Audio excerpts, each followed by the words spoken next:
Hello and welcome to another episode of The Inner Estate with your host, Bridget Stuart. My guest today is Darren Kittleson. Darren, thank you so much for being my guest today.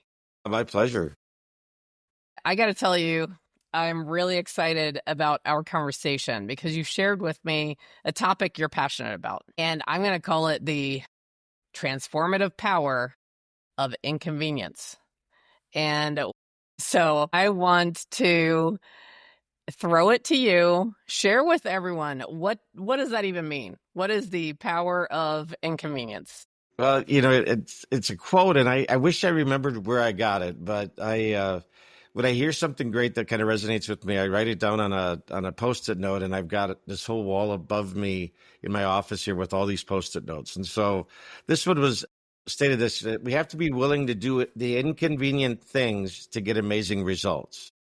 We have to be willing to do the inconvenient things to get amazing results. And really, what it talks about, I think, is that there's got to be some pull to doing something to get you to do something more that maybe you don't want to do it, yet it's moving you towards whatever that goal is. In some languaging, it'll be like your big why, the power of that big why. And this is another version of that, I think, because I was thinking about it this way. When I know what it is I'm up to, and why it's important to me, then when I have to go do something at 11 at night to get a transaction to stay together, I'm okay doing it. That's right. Where I'd rather just stay home and say, okay, it can shake itself out in the morning. So it's that type of thing. So the inconvenient things are those types of things. And yet that's where the amazing results do come from. It makes me think about how this is counter to what our subconscious craves. And because our subconscious craves comfort.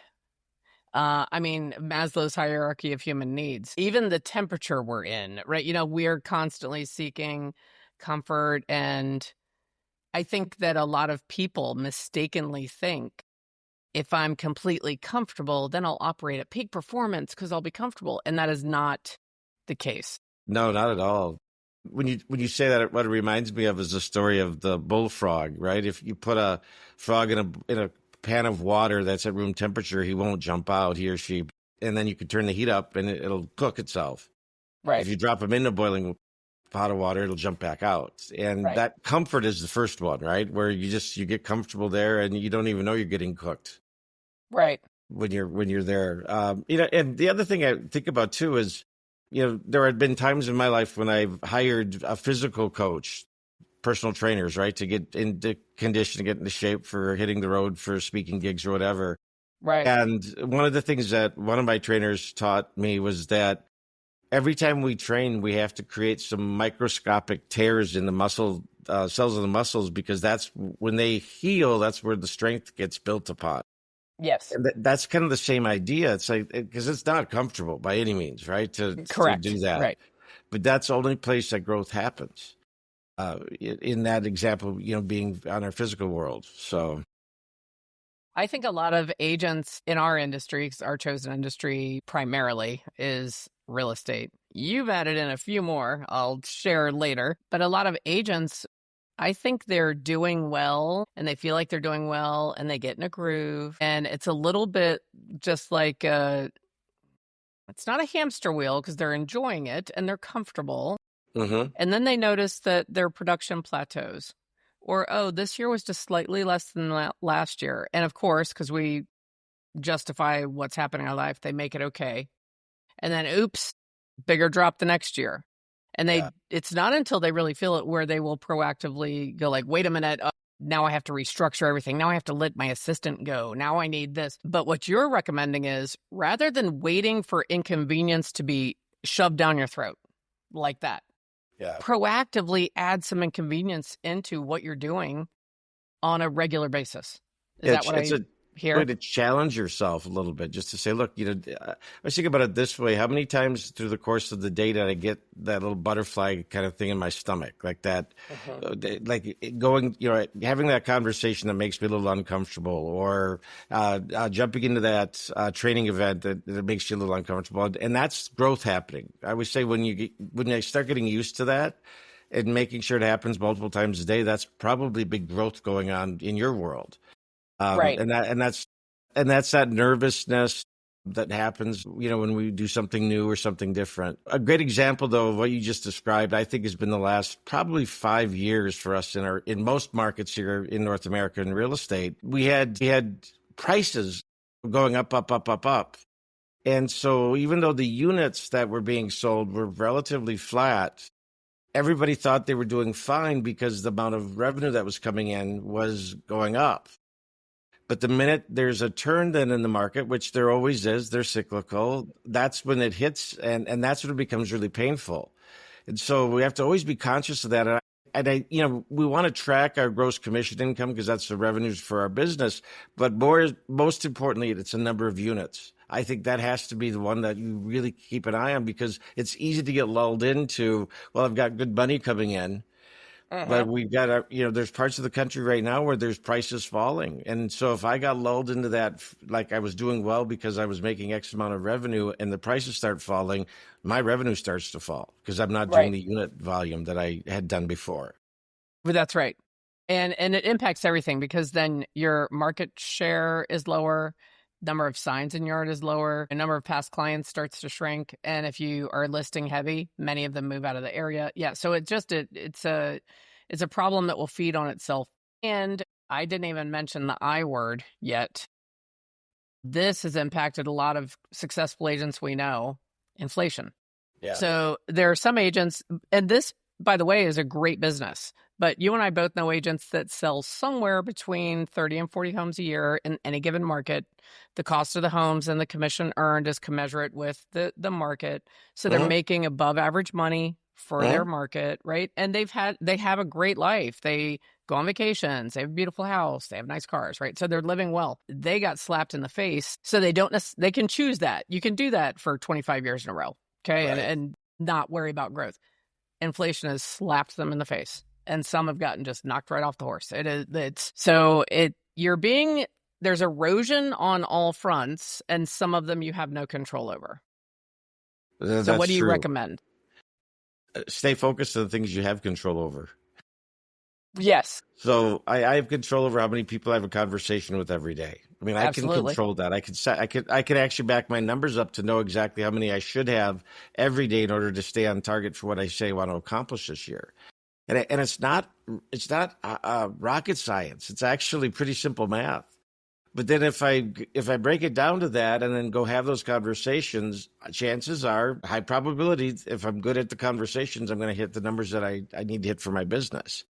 And that's what keeps you in control of your business versus being at the control of the markets, or being in control of the control of interest rates or inflation or all the things that are outside forces that we have really no power over. But it can become our excuse for why we're not hitting things, right? Oh my God, the market shifted. Well, yeah, the market That's shifted. Right, however, yeah. You weren't doing the right things every day. Exactly right. Yeah.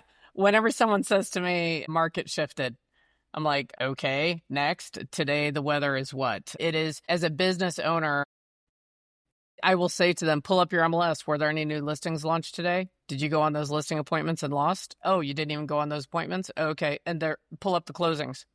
So your market didn't come to a halt. It's not zero, right? So you're exactly right. Well, the whole idea that is to create the habits around those things you can control on a daily basis so that you just do it. It just becomes natural to who you are. And for most of us, those aren't natural behaviors. Correct. Right? But it is to get to that spot. And here's the thing I will assert, and it doesn't matter what type of market you've got from a seasonality perspective. I believe if you're doing that, and I've done this with a number of the agents I've coached in the past, if I'm doing the right things every day, no matter what season it is, I should have no more than a 10% swing in my revenue month to month.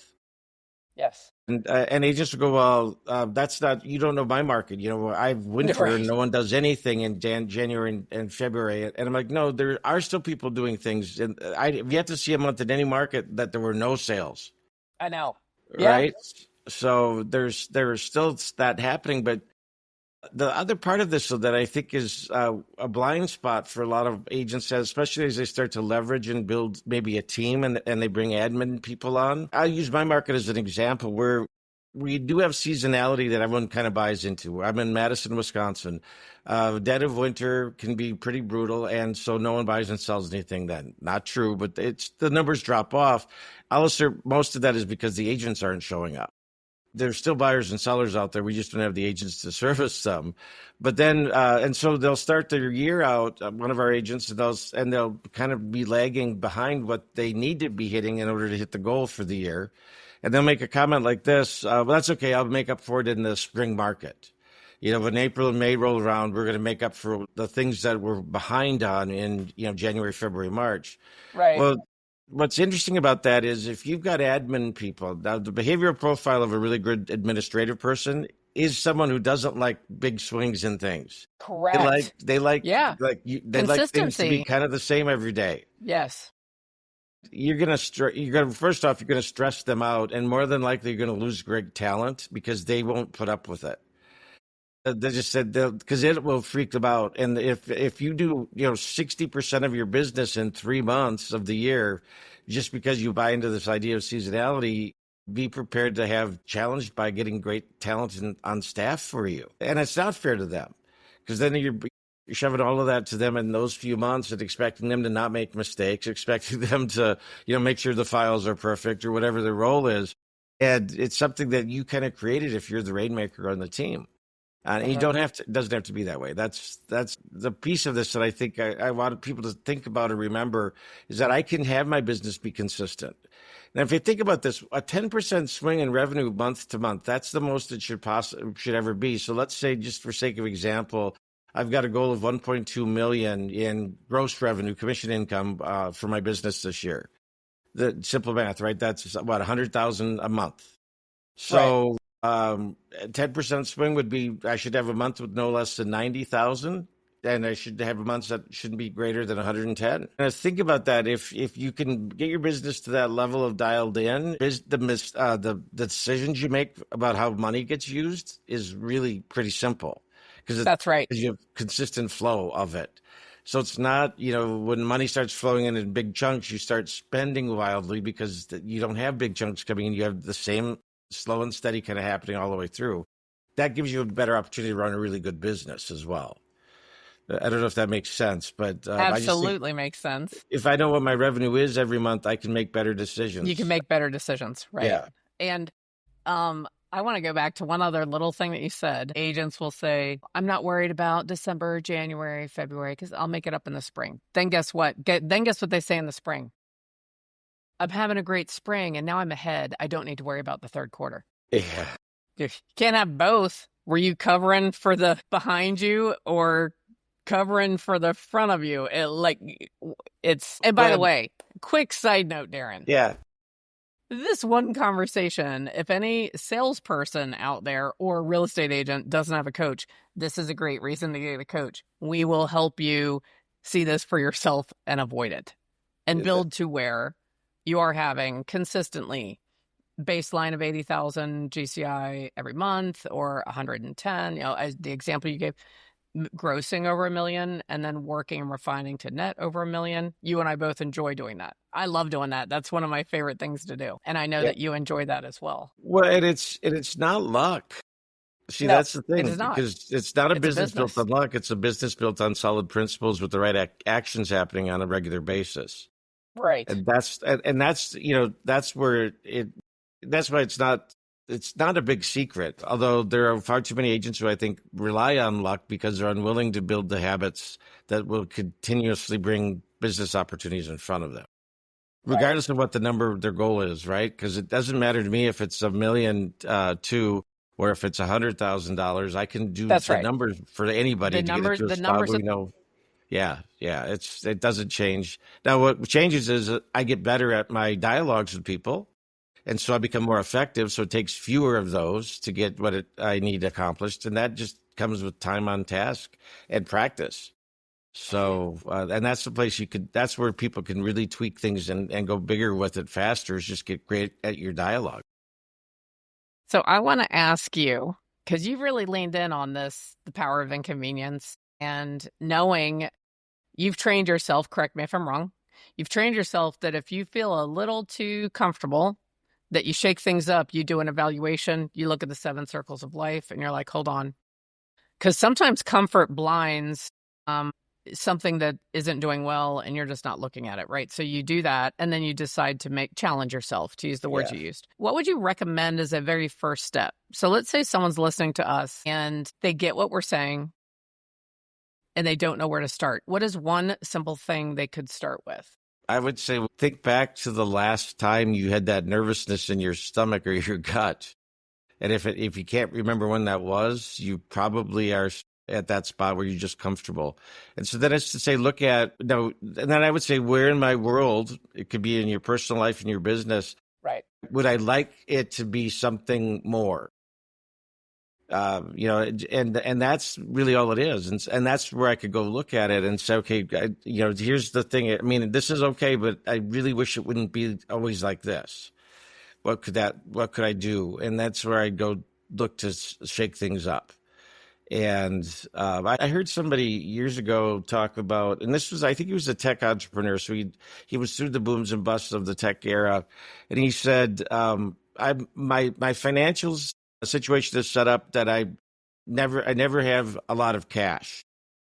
And he said, what I learned from the first cycle that he got pummeled in with the tech boom was that when money was coming in, he was spending it like it was going to continue forever. And then he learned that it went away. And so now what he's got set up is that it's going into investments all the way down to just a few dollars to live on for him on a monthly basis. But everything else is going into investments so that they'll be there if there's a downturn. And if there's never a downturn in that, again, for him, great, because he'll be in more is the better, right? Yeah. But he said his friends always give him grief because he did so well in these businesses.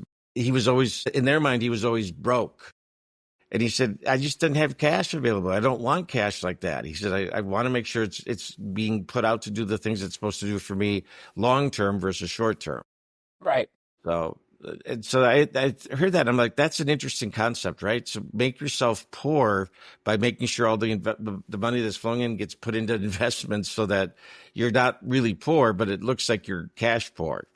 But you're investment rich. I think that you're exactly right. If they do that, really think back, and when is the last time that they challenged themselves and they had to think, and they might have had to learn something, right? Or they secretly had to watch a YouTube video to find out how to do it because they didn't want their team to know they didn't know. The last time they had that feeling, that would be a good thing to go back to. Yeah, absolutely right. And I think, and again, the game is how many times a day could I have that happen? Because that's what I know that there's growth occurring. And, the other part of it is understand that if you do put yourself in that spot, you're not always going to succeed. There's going to be failures in there too. And that's okay. And I'll tell you, for me, that was one of the toughest things to get comfortable with. And that I'm purposely using that word because so many of us, I think, have been conditioned to avoid those things that could be deemed failure. Right. And I always think about it this way, and we've all heard the sayings, failure is only a failure if blah, blah, blah. It really is only a failure if I don't take the lesson from it. If I take the lesson from it, then I learned one way it doesn't work. And that's okay because I need to learn some of those because otherwise I will fall into it and it'll happen at some other point otherwise. So, you want to, I think as Einstein was talking about, and this could be urban myth, but they said that he did over 1,000 attempts at the light bulb, the incandescent light bulb. And, and when his studio burned and when it was burning, he turned to his son and said, quick, go get your mother we'll never see a blaze this beautiful again. And all of my mistakes are disappearing in the smoke of this fire. Right. So he didn't see that it was a failure. He's like, I learned 999 ways it didn't work in order to find the one that did. One that did. They say the people who've learned to fail fast and often are the ones who typically succeed at the highest level. That's the other piece. And that's a weird feeling because it's like, why would I set myself up in something that could possibly not work? Right. Well, it's only that if you give up. And I think that's the other piece of it. We were talking, I think, last week at one point about the recession of 2008 to 2011 financially took a toll on a lot of people. I'm one of them. Yes, I'm one of them as well. And there's a lot of people, though, that didn't come back out from that doing what they were doing before, being creative, developing businesses and ideas. They just went to some place safe to spend the rest of their time, I believe. And Right. I'm not, I don't want it to be judgmental, but it's sad though that happened, because I think they took that as such a failure that they could not go back out again and ever put themselves at that risk that could happen. And without that, there's not going to be the big innovations that there may have been prior to it. Agreed. Yeah. So they start It playing safe. definitely, it is funny to look at. I wonder if that's being studied as we speak. It might be, because there's been enough time now that there could be some data. But what was the impact of that? Because I know in my inner circle, I stayed in real estate full time through it. I was not unscathed. It was very traumatic. However, with intentionality, I remember in 2011 saying, you're rebuilding from this and you're rebuilding stronger and bigger, right? And I did affirmations every day, visualizations. I literally put myself in places I wanted to be every week for at least half an hour, because I knew I had to fight against accepting that that's how it was going to be, right? Yeah. And it's taken years, and I rebuilt. In my inner circle, I do have a very dear friend, very, very dear. For her, and she stayed in it, real estate all the way through. When she has rebuilt, which she has done, everything she has done, with the exception of her beautiful ranch, is very, very, very, very ultra conservative financially. So the money is making a little bit of money. Yeah. But it's not making a lot. So it's been funny. And she and I talk about it, and we're almost like, oh, we'd be a great side-by-side comparison. So it's interesting what's happened post that time. I think what you and I would say is, everyone that is in our situation that lived through it, take a breath. And this would be a great time. We're 2025. What a perfect fresh start to reinvigorate and look at everything with a fresh eye. Yes. I mean, I think, and you know, that start of that January 1st is just a date that someone That's right. Yeah. determined. It's so funny to me how we treat that date, but we could treat that date as October 1st if we chose to, right? Correct. That could be the start. It's interesting too.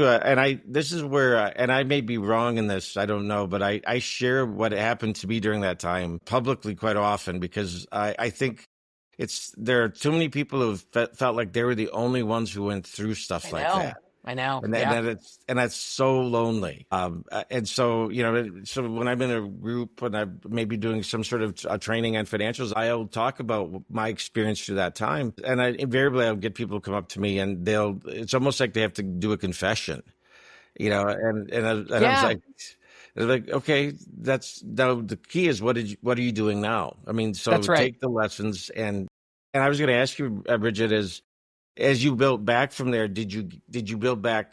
Did it get to the level from a financial standpoint faster than it did the first time? Because coming back out of this, you do more than you did before? I will not say faster. I will say far more solid, which, by the way, we all come into adulthood with different levels of financial knowledge, right? And I'm blessed that mine was, from what I've heard from other people, a little bit above average. And also, I'm a numbers nerd. That always helps. But I rebuilt stronger. And guess what I've done? I mean, people are going to think we set this up. We totally did not. Guess what I sought out? A coach on the financial side of things. Education, counsel, accountability group, to this day, by the way. So I started this so I've got financial advisors that work together. I have a wealth building coach that's one-on-one. We do once a month, so it's a little different than the structure in the traditional real estate. Sure.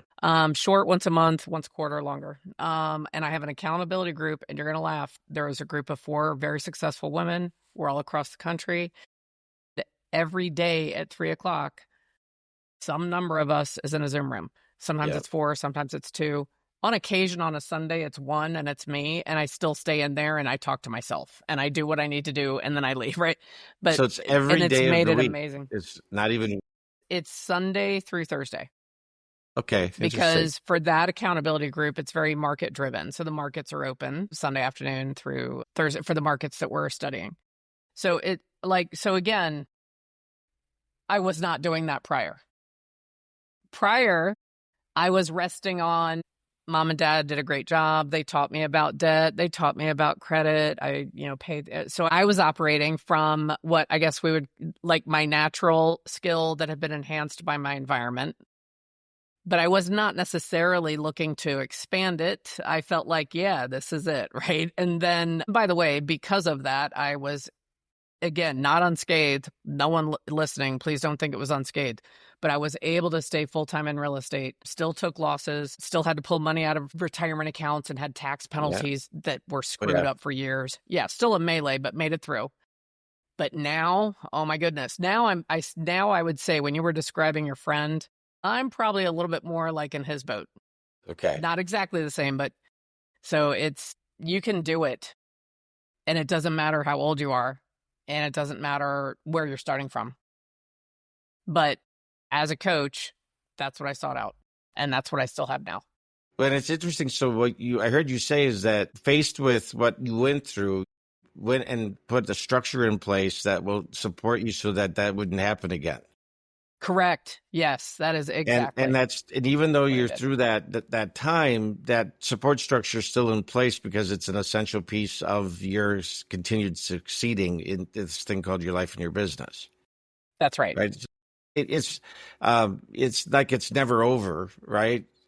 So that again goes back to that comfort, because I've had people will say, "Well, I'm going to stop coaching right now because I think I've got this." I'm like, "You've got what?" I mean, if we're always working to improve, there's always going to be stuff that comes up that you might need someone's their viewpoint about. I'll say quite often what makes coaches that are really great at what they do is that they can see the forest from the trees. Right. If I'm the agent in my business every day, I'm in it and I can't see anything but it. But it's relatively easy as a coach to take the 10,000-foot view and go, oh, I wonder why they're doing this way. And then you start asking questions, and all of a sudden they start uncovering some things that really are what's holding them back to where they want to be going. Right. And it's there. Their answers were there, but they couldn't see them. It takes that outside perspective quite often just to get them to self-discover. I think you're so right. I always wonder about that too when people say, well, I don't need, they say it in a way, I hear it in the way that I've reached a pinnacle now and I don't need a coach anymore. And I can tell you, for me, I hired my very first real estate coach in February 99. I went to a productivity school in Crystal City, Virginia, with the Mike Ferry organization. And you won't believe this. The two presenters were Matthew Ferry and Tom Ferry. I had been in real estate for not even 3 months. I got my license the end of November. February the next year, I'm in this room with Matthew and talk about luck. You mentioned luck before. And actually that wasn't luck, because I sought out and registered and I put myself in the place to be at the right place at the right time. But really, how lucky was that? I mean, talk about changing my life. But I've had one or more coaches ever since then. Well, and they probably weren't as well known as they are today. Correct. Then. I mean, they were just getting Correct, their start but still, as the sons of. Yeah. I'll call it a blessing. Yeah, that was a blessing. Yeah, that's interesting. I've had one or more coaches ever since, and it's not always just in business. Yeah. There were points in my life where I've had as many as 12. When I say 12, it's 12 people coaching me that I paid them something for each time we did something. Right? It's because there was a compensation piece. It just depends on what it is that. I want to have a breakthrough on or work on. I did the same thing out of the recession in 2011. I hired a money coach who happened to be a rabbi and a psychiatrist by professional training. It was fascinating. I had 6 months, and it was a big investment, but man, I learned so much. And it was more about like what was here. That's why I thought rabbi and psychiatrist was such a perfect thing. Because that was so much of what we worked on, and I did that because I wanted to change some behaviors that weren't serving me from my past. Right, whatever it was that had equipped me to be in the financial world, as a young adult, wasn't well prepared. Hmm. So Right. I tell a lot of my newer agents now, or my younger folks too. I said, I don't want you to go through my path, which was I spent my 20s and 30s screwing it up. I spent my 40s fixing it, so that when I finally got into Right. my 50s and 60s, I could start having some sort of a life with some control over finance. You don't have to do that path. That it doesn't have to be Correct. that that one. There are other on ramps to the freeway of finances that you can take. Right. Well, and how did you rebuild from the recession? It was everything. I share the story. I had a construction company that we had a $2 million line of credit that was tapped out.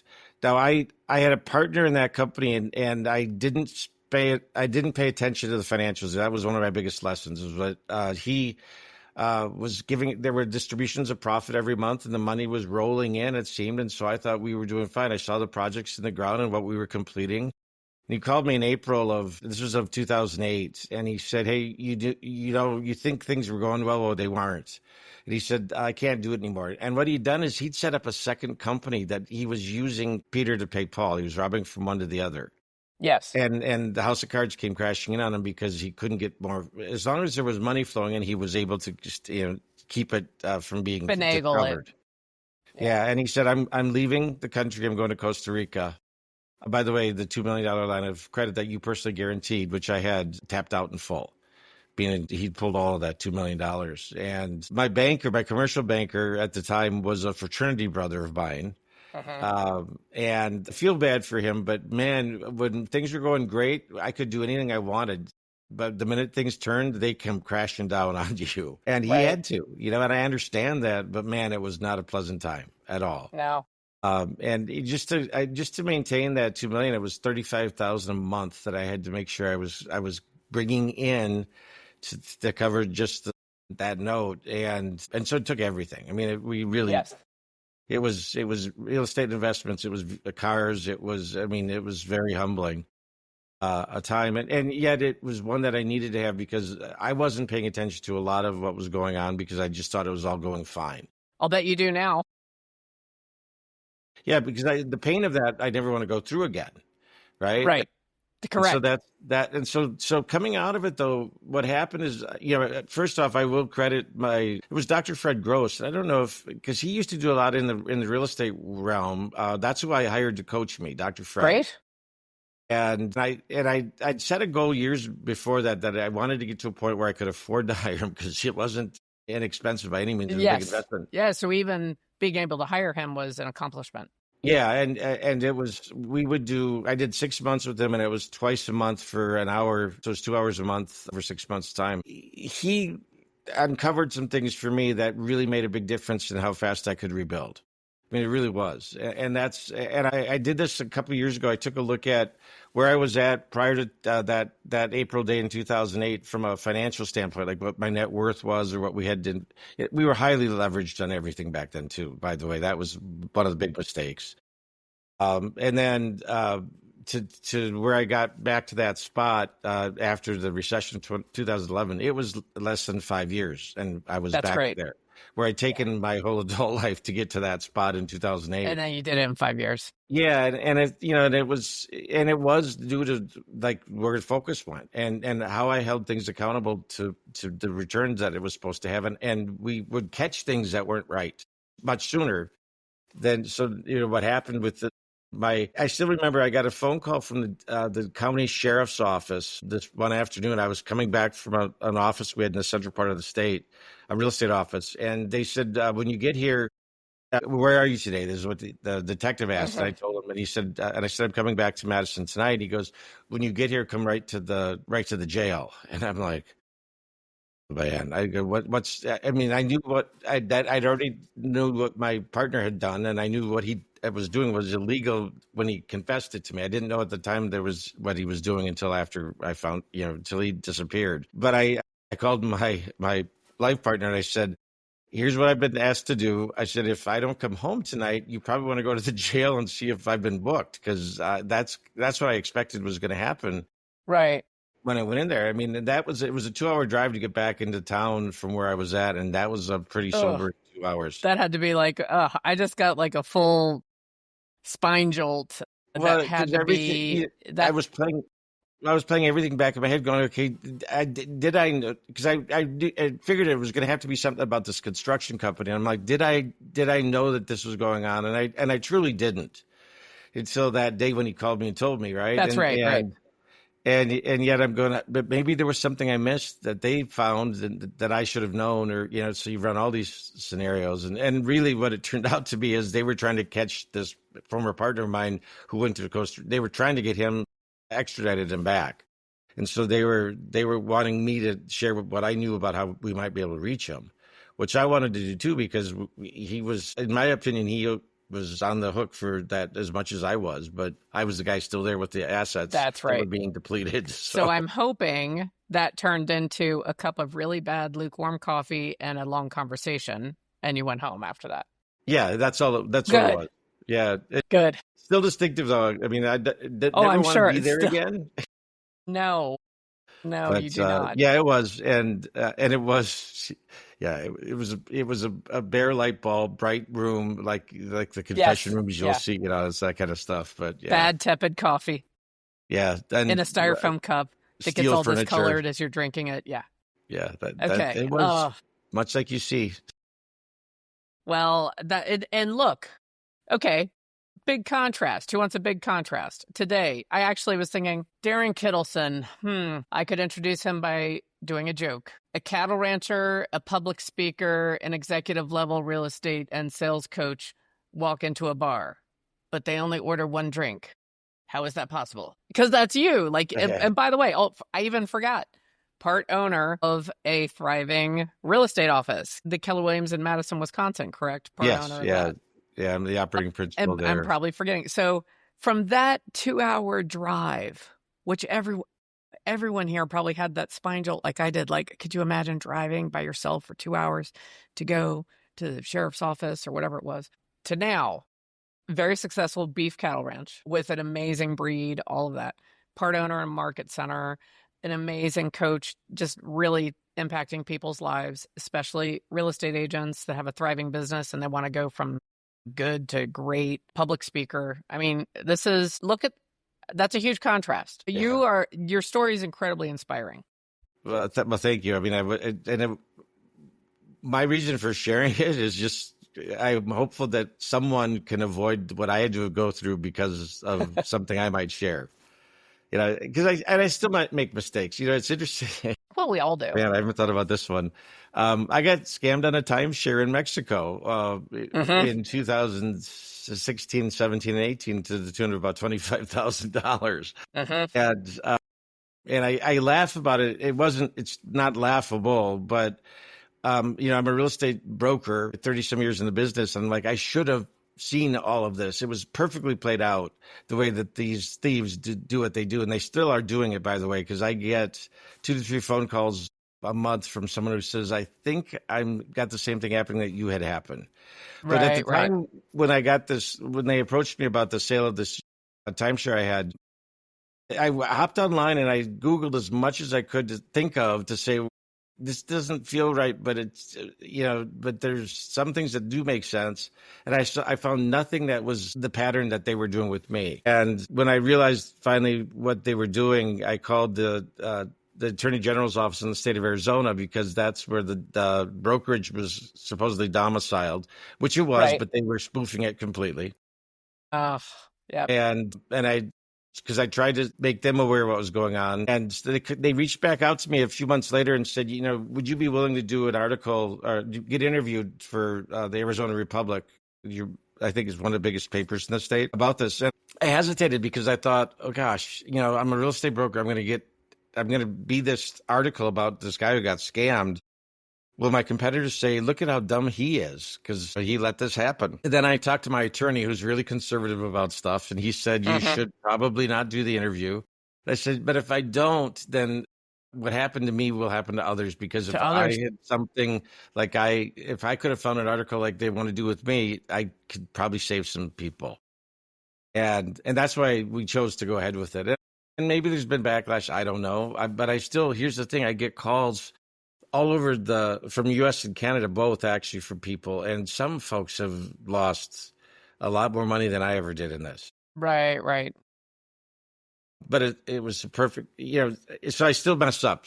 That's my point. I mean, it was kind of a big deal coming out of the recession. We could buy this time Yeah, right. Yes, and it turns out it's a that I do scam. this thing with it, 4 years later, and it's like, I so commend you for doing the article. And in my perspective, which I know I'm just one person, I would not read that and say, boy, isn't he dumb. I would look at that and say, dagnabbit, if they could even do that with someone who's in real estate, they're really good. And I believe a lot of people felt the same way. And as you've said, people have reached out. So you probably protected a lot of people. And to me, that's one of those moments where we're proving we're human, yes, and we're not robots. I will share with you a random side note. I think when people fall for romance scams that are just, it's so sad. So I'm not being critical, but it's so obvious, so obvious. That's when people say, oh, that person might be a little less intelligent. So I think you're fine. And I think you probably saved countless unknown people who read that, and you'll never know. But I think it was probably a big impact.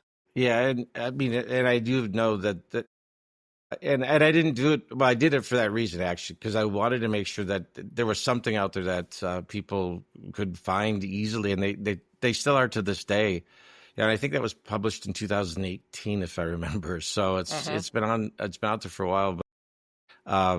Yeah, here's the thing, and this is the thing that's always baffled me about us as humans, especially in this world of social media, because everybody's life looks perfect, Correct. right? They call it now the doom scroll, right? Like if Yes. you Yeah. Doom scroll. that, which is it really is, because if you look at all these things that people are posting on social media and everything's perfect, I'm not saying I want to see the imperfections on social media, but what I'm saying is that I think we have to be able to be real with each other at times, because it's too much pressure to always think that everything has to be perfect. Because when things are going wrong for you, you feel like you're the only person in the world that happened to. That's right. Unfortunately, and I saw this during the recession in '08, I had acquaintances here that took their own lives when things turned upside down financially, and they thought that was the solution, which it never is. That is not. Yeah, it's not. But the sad thing is that they thought it was only them, and that was the way that they had to get out of there. Right. Leaving family and children and all kinds of others, just that were really victims from that Such a act. huge loss. It is, Yeah. and I think it could be prevented if people would just start being more real about what really is happening. I mean, I'll share something happening right now. Even with education and a coach and really striving to be as financially sound as I can be, I still had, by the way, still tied back to something that started at the tail end of the recession, a mistake on my taxes, which was inadvertent, and it turned into, like, I don't need to go in details, but like the IRS interprets it this way, but we thought we were interpreting it the right way. So what did I do? I hired a tax attorney who in some ways is like a coach, right? And Yep. she's helping me fix that. But it is funny you mentioned that, because a lot of people look at coaches and they think, oh, look, their lives must be perfect. They, everything must be, completely wonderful because no, we are also human. We are Yeah. also human, and we still fail forward because both of us, I know, are still growing. So things are going to get messed up. It's going to be messy, and that's part of the inconvenience. So And it really is. Yeah. yeah, so it actually ties back to what you were saying. I started to formally coach for an organization in 2009. And I think it was about 10 or 12 months into the first year into this that I went to the person who owned that organization. I said, I'm really struggling. I said, I'm having a hard time being, how I think people think I should be. Like Mhm. life is perfect and everything's great, because I had stuff going on. And I still remember, I still call her my thinking coach. And she goes, "Oh, congratulations, you're human." That's right. But I, for weeks leading up to that conversation with her, I was beating myself up so much because I'm going, why do I feel like this? Why do I don't feel like talking to people today? It's like, but that's Right. what I'm Yeah. supposed to do. So it's like, we have those too. Yeah. So, and she helped reframe things. And I think that's one of the techniques that has become so powerful When I started training a course where I'd have anywhere from 100 to 150 students in this class every week for 8 weeks. Right. And it was cool because I got to really get to know people even at that size. But what was not cool for me was I was inundated with emails in between those sessions every week from the students. And Hmm. I was having this meltdown about that. I said, "Oh my gosh!" I said, "I never signed on for all of that. I mean, that's That's like right. until 2 in the morning. I'm returning emails, blah blah blah blah blah." And I go, "This is just awful." And my thinking coach said, "She goes, let's think about this differently." She goes, "What would be the opposite of that?" I said that they wouldn't be asking me questions via email all week. And she goes, "But would you think that they were as engaged in the content as they are by asking questions?" And I'm like, That's right. "Oh no!" And I was like, it hit me, and I'm like, she goes, "What if you just held it out that you're so grateful that you've got all of that because they're so engaged in the content that they're really getting the most from the what you're training?" And that just changed the whole thing for me, right? And all it was a change of how we deemed what it was that was going on. I still had emails to take care of until 2 in the morning some nights, Right. but it didn't matter because that was like the joy of having that level of engagement versus the burden of it. That's right. So Well, you know what? I would love it if you and I both shared one, and I know you shared one already, but just to tie this back to anyone, let's share one bit of advice that would be inconvenient that we know would have an impact on anyone listening. I don't care if they're in sales, they're not, they're retired, they're management. I don't care what they are. What is one bit of something you could do that would be considered an inconvenience for most that would have an impact? What's something someone could do?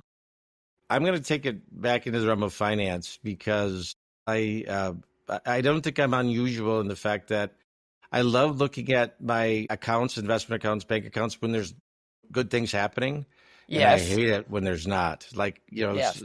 so that avoidance becomes, and that took. I still work on this because there are times I fall into that trap, but I really want to be visiting the financials of everything I've my fingers in weekly.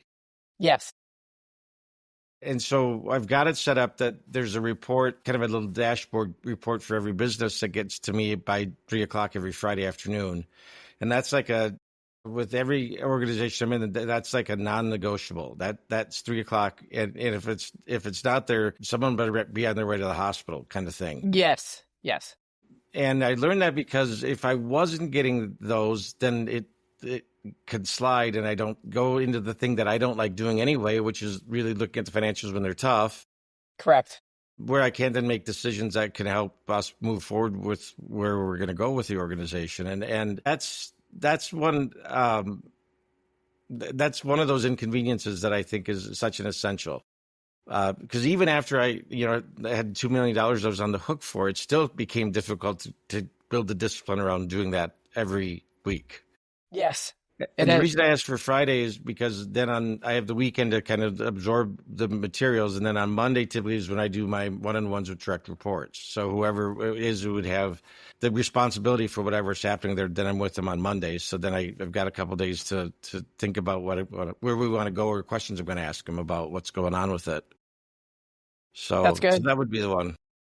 So having a weekly scheduled meeting with your finances, even if you're an individual, just literally time blocking 30 minutes as a start, and you open every single account, you look at all of them and anything that impacts your financial well-being.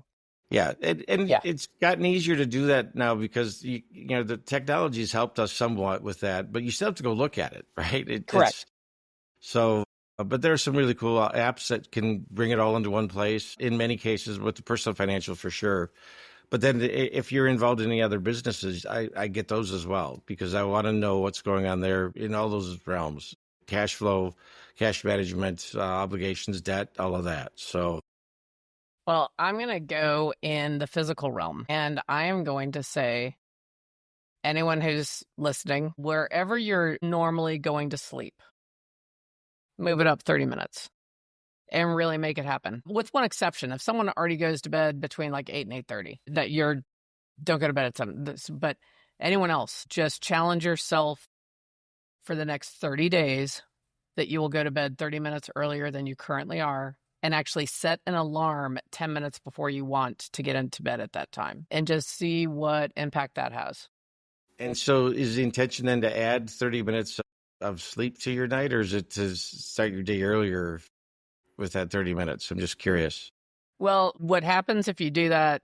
So you and I both know there's night owls that are staying up. They're going to bed at 2, right? So if they just even move to 1:30, which sounds small. By the way, the other thing I'd recommend, and I'm not a doctor or sleep doctor or anything, I just see this impact it's had for me and the people I coach. So some people, Darren, they will just get more sleep because their body will still wake up at the time they're used to waking up. Yep. So and yet some people they've already trained their bodies that they get a certain number of hours. I tend to be around 6.5 hours. So it doesn't matter when I'm usually going to sleep about 6.5 hours, and I get good quality sleep. So some people will very naturally just start waking up before the alarm. And I don't know if you've had the same experience. I feel like people typically tackle sleep or they tackle the morning by saying, I'm going to get up earlier. They always start with the earlier side, where I found more people have lasting impact if they actually start at the nighttime.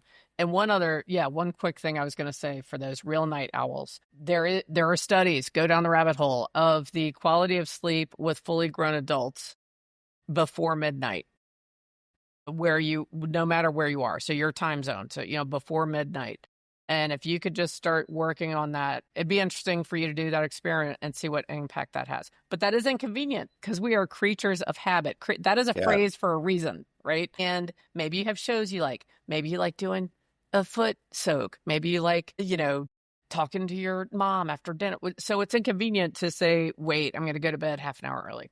But I'd challenge you, 30-minute challenge. A 30-day challenge, 30 minutes earlier than you currently are, and see what happens. Interesting. Yeah. I know one of the things, there's a fallacy that as you get older, you don't need as much sleep, but that's not Bingo. true. Not true. It is not true. Yeah. I think we've learned how to function with lack of sleep better. We mask it better as we get older, but we still aren't getting what we need. Yeah. So, yeah. Yeah. The 30-day challenge after. So for 30 days, you would go to bed half an hour earlier than you currently do. If you're an extreme night owl, we would do a couple of more 30 days, inching it back by 15 minutes, whatever they know they could do, right, for success. But then the next thing is, let's change when you wake up.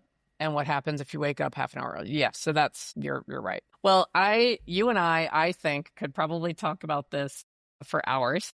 Yeah, I think wanted to tell you, I appreciate so much that you came and you were my guest. I hope you'll come back in the future and be a guest again. And I just want to ask you, is there any final thoughts that you would like to leave with anyone who has found us?